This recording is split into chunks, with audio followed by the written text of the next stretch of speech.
ದೇವನಾಮಕ್ಕೆ ಸ್ತೋತ್ರವಾಗಲಿ. ಈ ಲೆಂಟ್ ಡೇಸಿನ 5ನೇ ದಿನದಲ್ಲಿ ನಾವಿದ್ದೇವೆ. ಈ 5ನೇ ದಿನದಲ್ಲಿ ನಮ್ಮ ಪ್ರಾರ್ಥನೆಯಲ್ಲಿ ನಾವು ಮಾಡಬೇಕಾದಂಥ ಕಾರ್ಯ ಯಾವುದೆಂದರೆ ಕೈಗಳನ್ನು ಮೇಲಕ್ಕೆತ್ತಿ ದೇವರನ್ನು ಆರಾಧಿಸುವವರಾಗಿರಬೇಕು, ಪ್ರಾರ್ಥಿಸುವವರಾಗಿರಬೇಕು. ಹೌದು, ಕಳೆದ ದಿನದಲ್ಲಿ ನಾವು ನೋಡಿದ್ವಿ, ನಾವು ಮೊಣಕಾಲೂರಿ ಪ್ರಾರ್ಥನೆ ಮಾಡಬೇಕು ಎಂಬುದಾಗಿ ಹೇಳಿ. ಇವತ್ತು ನಾವು ಮೊಣಕಾಲೂರಿ ನಮ್ಮ 2 ಕೈಗಳನ್ನು ಇವತ್ತು ಪರಲೋಕದ ಕಡೆಗೆ ಚಾಚಿ ನಾವು ಪ್ರಾರ್ಥಿಸುವಾಗ ದೇವರು ನಮ್ಮನ್ನು ಬಲಪಡಿಸುವಾತನಾಗಿದ್ದಾನೆ. ನಾವು ಓದಿಕೊಳ್ಳಬಹುದು. ವಿಮೋಚನಾ ಕಾಂಡ 17ನೇ ಅಧ್ಯಾಯ 11ನೇ ವಚನವನ್ನು ನಾವು ನೋಡಿಕೊಳ್ಳೋಣ.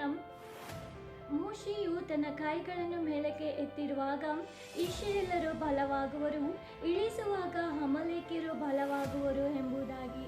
ಹೌದು, ಮೋಶೆ ಯೆಹೋಶುವ ಯುದ್ಧವನ್ನು ಮಾಡುವುದಕ್ಕಾಗಿ ಅಮಲೇಕ್ಯರ ಬಳಿಗೆ ಹೋದಾಗ ಮೋಶೆ ಬೆಟ್ಟದ ಮೇಲೆ ಹೋಗಿ ತನ್ನ 2 ಕೈಗಳನ್ನು ಪರಲೋಕದ ಕಡೆಗೆ ಚಾಚುವಾಗ ಇಸ್ರಾಯೇಲ್ ಜನಗಳು ಬಲಗೊಳ್ಳುತ್ತಾ ಇದ್ರು. ಆತನ ಕೈಗಳನ್ನು ಕೆಳಗೆ ಇಳಿಸುವಾಗ ಅಮಲೇಕ್ಯರು ಜಯಗೊಳ್ಳುತ್ತಾ ಇದ್ರು.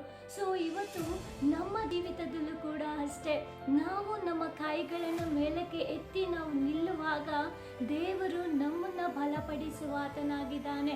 ಯಾಕೆಂದರೆ ನಮ್ಮ 2 ಕೈಗಳನ್ನು ಆತನ ಕಡೆಗೆ ತೋರಿಸುವಾಗ ದೇವರೇ, ನಾನು ಏನೂ ಇಲ್ಲ, ನಾನು ಬರಿಗೈಯಲ್ಲಿದ್ದೇನೆ ಎಂಬುದಾಗಿ ಅರ್ಥವನ್ನು ಕೊಡುವಂಥದ್ದಾಗಿರುತ್ತದೆ.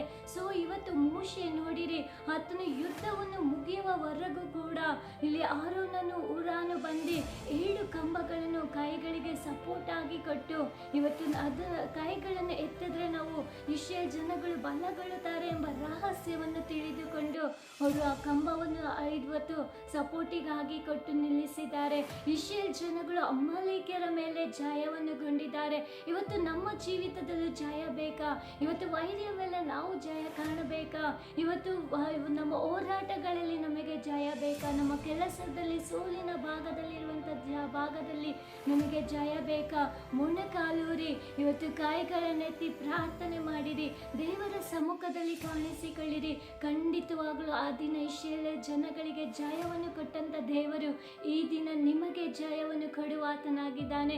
ನಿಮ್ಮನ್ನ ಇವತ್ತು ಬಲಹೀನಪಡಿಸುತ್ತಾ ಇರುವಂತ ವೈರಿಗೆ ದೇವರು ಸೋಲನ್ನು ಕೊಟ್ಟು ನಿಮ್ಮನ್ನ ಬಲಶಾಲಿಯಾಗಿ ನಿಲ್ಲಿಸುವಾತನಾಗಿದ್ದಾನೆ. ಇವತ್ತಿನಿಂದ ತೀರ್ಮಾನ ತೆಗೆದುಕೊಳ್ಳಿರಿ, ನಾನು ಮೊಣಕಾಲೂರಿ ನನ್ನ 2 ಕೈಗಳನ್ನೆತ್ತಿ ನನ್ನ ಪ್ರಾರ್ಥನೆಯಲ್ಲಿ ನಾನು ಮಾಡಬೇಕು ಎಂಬುದಾಗಿ ತೀರ್ಮಾನ ತೆಗೆದುಕೊಳ್ಳಿರಿ. ದೇವರು ನಿಮ್ಮನ್ನ ಕೂಡ ಬಲಪಡಿಸುವಾತನಾಗಿದ್ದಾನೆ. Thank you. God bless you.